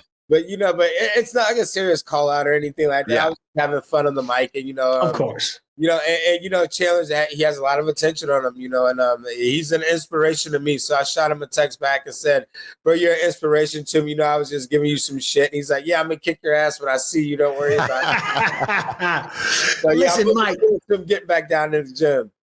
Mike, I'm just looking at your record here, and I'm not going to read out all the names because there's too many. But as I'm scrolling through, Tony Ferguson, Joe Lozon, Gleason Tebow, Edson Barboza, Beneil Dariush, Nate Diaz, Dustin Poirier, Khabib Nurmagomedov, Justin Gage. By the way, they're all back to back to back. Andre Fili, Josh Emmett. I mean, we're talking all the biggest names. Clay Guida. I mean, it goes on and on and on and on and on. Out of all of those performances, out of all of those opponents, and just legendary moments in your life, what has been the most satisfying? It's hard to really pinpoint one when you go through that huge list. I'm going to just have to take them all as one. They're all just as satisfying. Win, lose, the big wins, the big losses, the upsetting losses, the ones where I felt like they were just robberies. They're all satisfied in their own way. They've all brought me to this point where I am now. They've all molded the Michael Johnson, or the Michael the Menace Johnson, or the guy that goes in that cage right now, and then the guy that's talking to you guys now, that's molded me to the man I've become. So without any of those fights, I couldn't be here talking to you guys now. And it's just, incredible what I went through. When you were reading the names off, I was like, man, I did that to myself. Because these aren't, like, a lot of these they're not like fights that the UFC's like offering me. Like, these are guys I'm asking for. Yeah. And it just so that, and the UFC's always been gracious with giving me these fights, and I think I've made their job easy with me. Like, hey, I got in this business to fight the best of the best. Like, win or lose, I'm gonna see where I am as a fighter. Like, I've basically grown up in the UFC. A lot of these guys have prior experience, but I got in only 2 years fighting in the game, so I've grown up. I've had my bumps and bruises, so now I'm really, at 38, coming into the fighter I can be, and I'm really getting some momentum, I feel. And with that being said, Michael, you got a big win on Saturday. How soon do you want to get back? I hate asking that question, but Is it important who it is at this point, or is it just more important to you right now to keep putting on performances that you're satisfied with, and with that, see where things go? Is that kind of the plan from here? Do you care if it's somebody that you've recognized? Do you care if it's somebody you haven't heard of? Or do you just care that it's another fight and another opportunity for you to show what you can do when you're healthy? Yeah, absolutely. I was playing with those thoughts, and at this point, I think I've fought the who's of the who. So at this point, it really shouldn't matter who's standing across the cage from me. It should matter about myself at this point. I think I've put in the work with these guys, and I've fought everybody, and I've showed time and time again that we're gonna have an entertaining fight. Let's go in here and get it. So I just want to stay healthy. Like I said in the post fight, I just want to continue to grow, even at this age and this stage of my career, and get the best fights to put on for the UFC and for the fans, and see where it goes. Like I said, I string together some more exciting wins and some great knockouts, and I slowly start climbing myself back up in the ranks. And next thing you know, these guys are going to be like, oh shit, Michael Johnson's back, when we left him for dead years ago. Like we thought he was done. Like that's my plan, just to quietly do my work and quietly do what needs to be done, whether that's fight another up and comer or fight these young guys or continue to go through the mud, because I've done it before. I have no problem doing it again at this stage. And like I said, I think we have a relationship with the UFC now to where we're starting to see, okay, maybe he is still there. Maybe we can continue to get some more fights out of him. So like I said, it's all about just putting on some shows and growing at this point. Yeah, let me ask, bonus Saturday night? I haven't seen the actual list. You've got tough competition. I mean, there was a lot of knockouts, but did you get a bonus? Yes, surprisingly. Not surprisingly, because it was good, but surprising because I say there was a lot of great knockouts. I mean, finish after finish. I heard it was crazy. They were like, "Oh, nobody's getting finished." And then out of nowhere, like 6 in a row. Start rattling off. They just started rattling off. It's the worst feeling, because all of us as fighters, I've been there backstage, and you're like, shit, there hasn't been too many finishes tonight. I think I'm getting that knockout. And then all of a sudden one happens, you're like, and then another one happens, you're like, no, that's my 50 grand gone out the window. Yeah, and then you're walking out, you're like, oh, I'm not going to admit it. So, we've all been there before. And so that was satisfying as well, just to be able to get performance of the night when there were so many great performances. I mean, you could have gave it to any one of those finishes, and they acknowledged mine, and I'm definitely blessed that they did that one. And I just want to say, by the way, because there's a lot of critics out there like to say, oh, these fighters, why are they begging for another 50K? It's like, bro, we all want the 50 grand bonus. Yeah. It's a possibility is whether or not your name gets mentioned. It's like, yeah, I'll take the 50K, please. Yeah. Talk to me about Saturday night. I mean, what happened afterwards? You go out, you celebrate, you enjoy yourself. What did you get into? Yeah, a lot of celebration with the family, and the friends. Yeah, we sat at home back at the house with a nice little bonfire and good music, and that's all I need at this point. Man, I don't know what it was like for you guys early in the UFC. The first few years, you're young and you're winning the fights, and everybody's around you. You have to go to the clubs, you have to do the after parties and this. And I was living the wrong way back then, because that's not it. Like, this is it. Like, going, winning, and going to relax with your true support team and everybody that came to see you, that really loves you, win, lose, or draw. And just having that satisfaction. Not to mention, you're not spending any money. You're not getting all liquored up. So you don't need to do any of that. So finally, I'm getting smarter. Later in the career, and that's just all that matters now. So I think that's going to continue to propel me even more in my later years. It's as you say, you're around the people that you love, but it's weird because I think a lot of us fighters people that had a long career, like Paul, like you, like me, like a lot of others, you go through different phases of your life when you've got a long career. I mean, 15 years, that's a long time in the UFC. You're not even the same person now, even if you wanted to be. Absolutely. Yeah. And you're 100% right. I was thinking of that today as well. Like, it's strange. Like, I have no aspiration in wanting to go out. to a party or be around a big group of people that came into town just for the fights or you know, anything. They're like, don't get me wrong. Like, I love the fans. I love them because without the fans, we wouldn't be able to do what we do either. But, you know, at the same time, just being in the middle of a big group of people and wanting to give you drinks and this and that, like, no, like, I just want to go home and relax and, you know, get ready to do this again. Bro, you should have came back to the Fighter Hotel with me and Paul and done an appearance for free all night long, taking pictures constantly after we've just worked a 7-hour day. Do you know what I mean? And we just want to sit down and have a conversation and be left alone. It's still got to announce the fights and talk about them. You know, you're working again. You know, you're pulling double and triple shifts.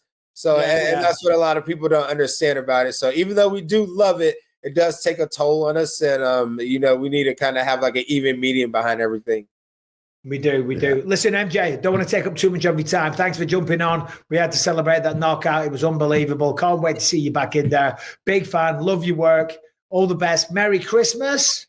By the way, we have a little thing called Dildo of the Year on this show. Who's the biggest dildo? Who's been the biggest dickhead? There's people like Jake Paul. They're up for a nomination. If you had to announce the biggest dildo of 2024, who would that be? Yeah. Now you said that was pretty funny. The Jake Paul, I do like that one. Okay.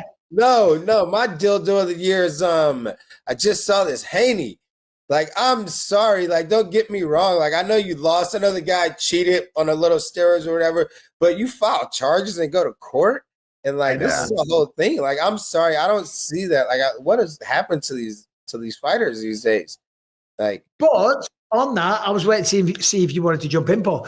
I kind of like that, though, because that will set a precedent and maybe stop other fighters from cheating. Because if somebody takes someone that cheated to court, they get, you know, whatever the charges are, whatever they call the charges, battery, assault, whatever, and then they get a punishment. Maybe that deters other cheating scumbags in the future.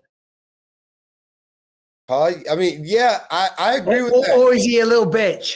I agree with that, but he is kind of a little bitch. Because at the end of the day, like, yeah, we've all fought guys that have cheated. We've all fought these guys that are on PEDs or whatever, but he got his ass kicked from start to finish. Like, at least when we fight these guys that are on steroids, like, at least we're doing something to him. Like, he just I felt like he took that as a huge excuse that he just got completely beat that night.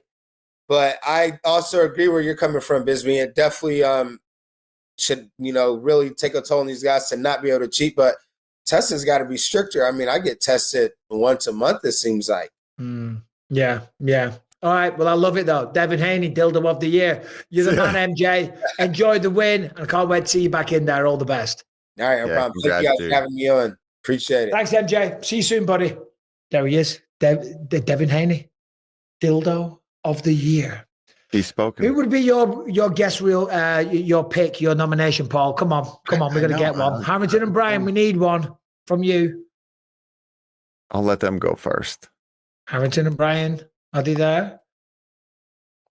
Who would be your dildo of the year? I got to think about it for a second. Yeah, I'm frantically Googling who had the worst 2024. I'm going to say Drake. Drake got bullied so bad in a rap beef that he has multiple lawsuits against Kendrick Lamar and his thing. So if Devin Haney's getting smoked, I think for sure Drake's got to get it worse. Brian McKay? We can go with Jake Paul for trying to fight Mike Tyson. I think he could be our first double winner. Paul Felder. And Harrington brought up another good one other than Drake is P. Diddy. I mean, God damn. Well, I'm stealing his, and I'm going to go P. That's a good one. Listen, he might Paul, have been using those dildos as well. Oh, geez. Well, he's got quite the stash of them. No, he doesn't need to. He's been using his own on these rappers. Oh, he's got a lot. He's got a lot of them to go at. Paul, you are the man. I think we got Cub Swanson waiting backstage. I know you got to get with the kids and make dinner and all that good stuff and get some rest from UFC Tampa. So thanks for jumping on, buddy. You are the man. Talk to you soon. You get out of here, and now it's time for the legendary Cub Killer. Cub Swanson. There he is. What's going on, buddy? Just hanging out, you know, just still riding the buzz from the weekend, but, you know, having to get up at 7 and get my kids ready for school and take them to school puts you back into reality real quick. So when I texted you this morning about coming on the show, the reason I was kind of hesitant to do it, because I thought he's going to be in Florida, he's going to be at Orlando, Disneyland or something with your wife and your children and just enjoying the moment. I thought I didn't want to, just ruin it. I'm like, let the man breathe a little bit, but you're back home already on the school run. Yeah. I kind of like that. It keeps me humble. Me and my wife, we had the babysitter for long enough, and they had to go right away. So it was right back at it this morning. We got up, kind of like, all right, back on the grind. Yeah, no, it's beautiful, man. And I'll tell you what, for those people obviously weren't in the fighter meetings, you said something, and obviously what you just said there alludes to this. When we were talking about your fight career, obviously you're 41 years old, Cub. You've been involved in this sport at the highest level for so long, which is just legendary. And you said fighting is your fourth priority in life. First is father, husband, coach, and then fighter. And now look at that, true to your words, on the bloody school run, the day after an incredible knockout. Yeah, I mean, it's that was the plan by design. When me and Kenda got serious and she got pregnant and we started having a family, I was like, okay, this is no longer my number one priority, and it's been a long run, and I'm gonna keep going as long as I can, and I'll figure it out. And I was able to keep doing it and keep living my dream. And then I started coaching a lot more, and I was like, man, I really need to make sure that I have a running start with what comes after fighting, so that way I don't panic when the time comes. And at this point, I'm so busy. It's hard to say, hey, it's my turn. I need to focus on me. 17 years in either the WEC or the UFC. I mean, that's incredible. You fought the who's who of MMA along the way, some amazing names, and obviously with that kind of career, there's some ups and there's some downs. Saturday night, you went out there.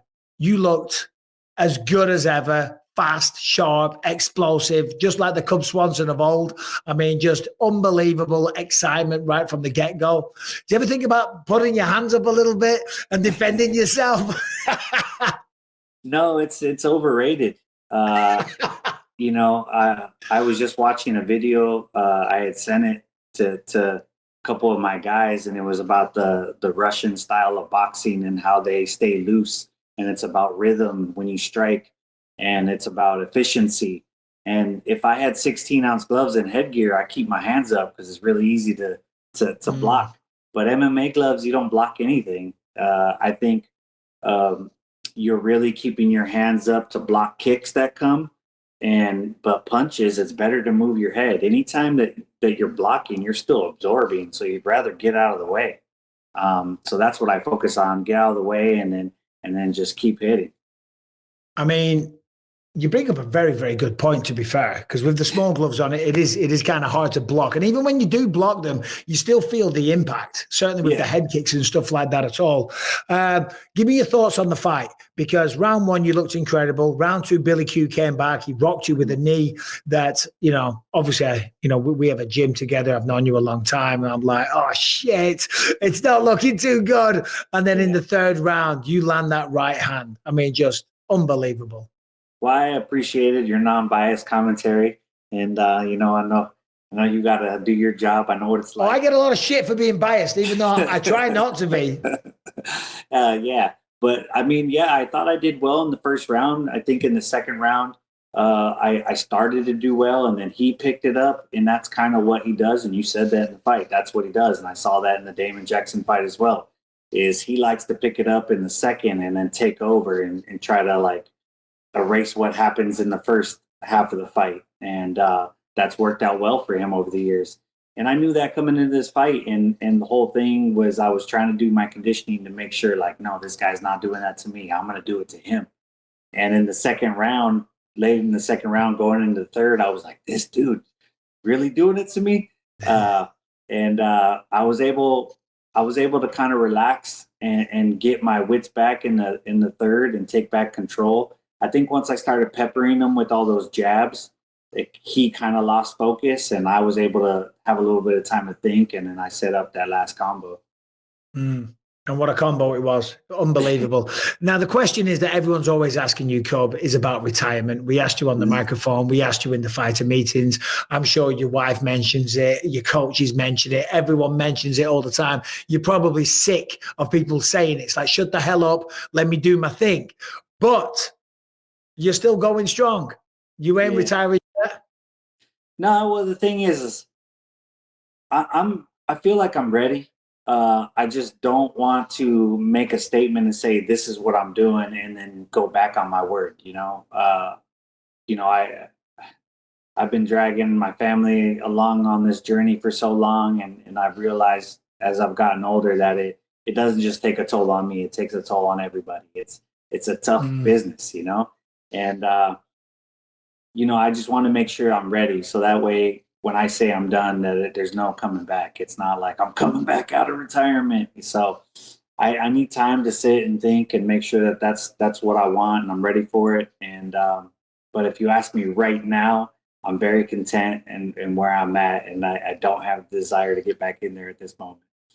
All right, well, fingers crossed we get one more, though. Come on, buddy. Come on. You can't go out like that. You got to get all the celebration. You got to have the crowd going crazy. Put the gloves down in the octagon. Give an epic speech. Cub, so I've always wanted to ask you about this because when I speak to you, obviously I met you through the UFC. We own UFC Gym Costa Mesa together, and you're doing a tremendous job down there coaching Team Bloodline. I know you got a lot of good guys coming through and stuff. When I speak to you, you're articulate, you're smart, you're in control of your emotions, you put your family first. You're a very grounded, smart, responsible human being. But when we look at you, you're covered in tattoos, and I know when you were younger, you were kind of a wild guy, right? And you credit mixed martial arts and boxing and combat in general with saving your life in some ways. Is that correct? Can you tell me a little bit about your journey and how it has molded you over the years? And for any youngsters that are listening to this, maybe give them a bit of advice that are going down the same path and getting involved with gangs and stuff like that. Like, where were you at the worst phase in your life? Oh, man. Yeah. So, the thing people don't know is they don't know like my full story. I really haven't told it in depth. But I mean, I was adopted. My dad passed away when I was a baby. I was adopted when I was 3 by family that it was my dad's cousin. Him and his wife took us in, and we went to church multiple times a week. I ended up getting homeschooled the majority of that time, and I wasn't allowed to watch like PG-13 movies. I grew up very strict, and then they ended up getting a divorce, and I think taking in three little troubled boys probably didn't help their early marriage. When they got a divorce, I moved back in with my mom, my biological mom, and my mom is such a sweet lady, but she's got her own issues from her childhood, and my grandma with her childhood. It's how it is, and so I kind of moved back into like a dangerous neighborhood, and I was always kind of a shy, mama's boy type, not necessarily a mama's boy, but I was a little bit more emotional person.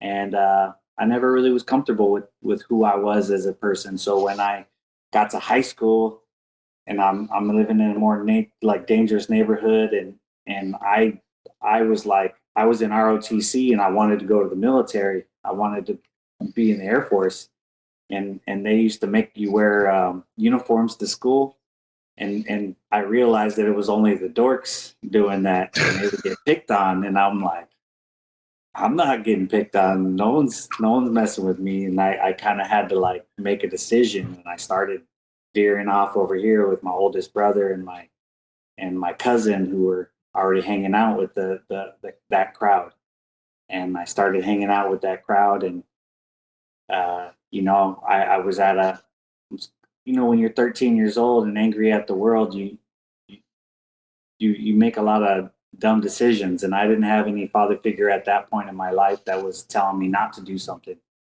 And, it didn't take me until 15 years old to end up in. What are we talking, Cub? Just what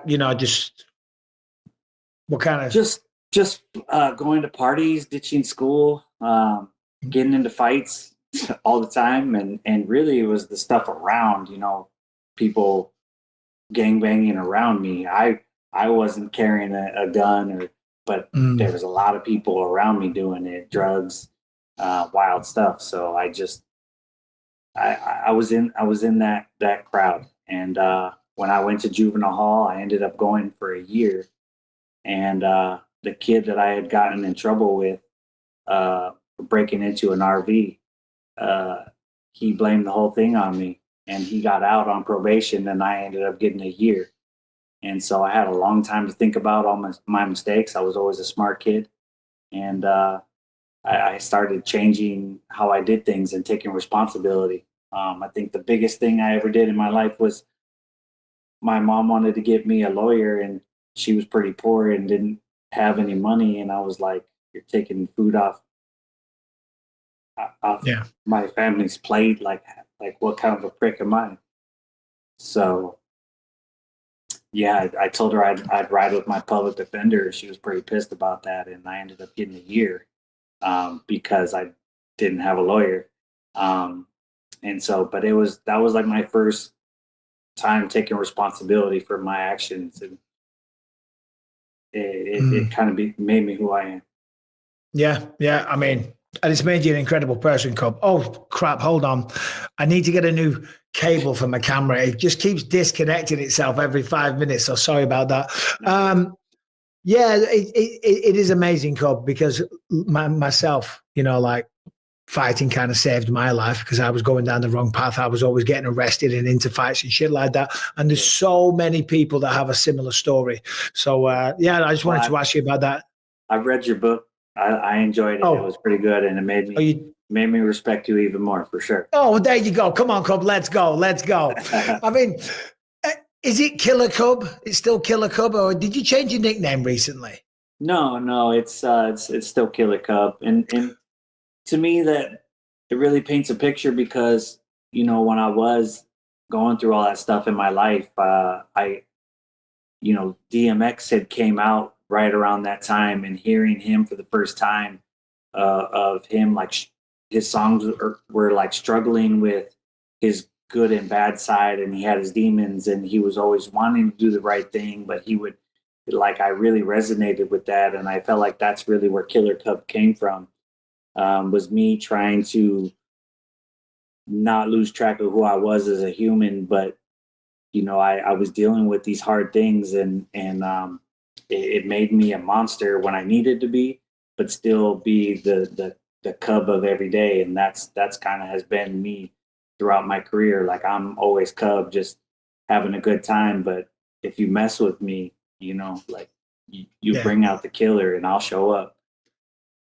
And that's the great thing about combat sports, isn't it? Because all of the adversity, and, we can all sit here and we can go on about our past and, cry me a river and stuff. Everyone's got a story, but we can take that and use it for something positive and use it for something good.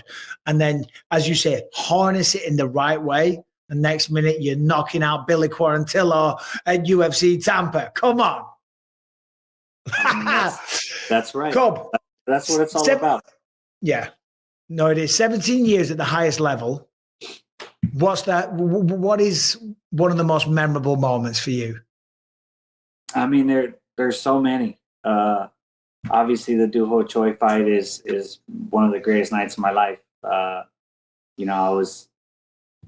had doubts. I knew I could beat the guy. They were hyping him up, and I was a big underdog, and it was such a big show. It was a lot of pressure. I got that. Before I walked out, I had to look at myself in the mirror and like talk crap to myself and pump myself up and be like, hey, this could be the greatest night of your life. You just need to walk out there and do it. And it pretty much was. My wife told me later that night that we were having our first kid. So, that's why it's so memorable. When I fought in WEC, I broke my hand a week before the fight.